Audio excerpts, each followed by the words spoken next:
নারীর ক্ষমতায়ন, অধিকার, মর্যাদা ও অর্থনৈতিক সচ্ছলতা নিশ্চিত করতে নারী প্রধান পরিবারের নামে ফ্যামিলি কার্ড চালু করতে যাচ্ছে সরকার। প্রাথমিক পর্যায়ে দেশের বিভিন্ন এলাকার মোট 37,567টি নারী প্রধান পরিবার এই কার্ড পাবেন। সকাল 10টায় রাজধানীর বনানীর টিএনটি খেলার মাঠে ফ্যামিলি কার্ড কর্মসূচির উদ্বোধন করবেন প্রধানমন্ত্রী তারেক রহমান। বিএনপির নির্বাচনী ইশতেহারে অন্যতম প্রতিশ্রুতি ছিল ফ্যামিলি কার্ড প্রকল্প। উদ্বোধনের সঙ্গে সঙ্গেই তালিকাভুক্ত নারীদের ভাতা তাদের ব্যাংক বা মোবাইল ব্যাংকিং হিসাবে জমা হবে।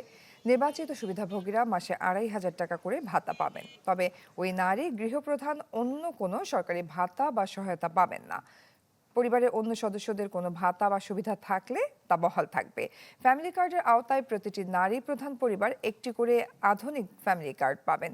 স্পর্শবিহীন চিপ সম্বলিত এই কার্ডে কিউআর কোড ও এনএফসি প্রযুক্তি ব্যবহার করা হয়েছে।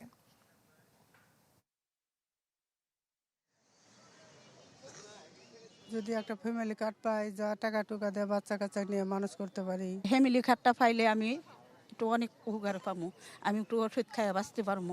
বাচ্চাটা আমার হাড়ে ছিদ্র, এই কারণে দিছি নাম।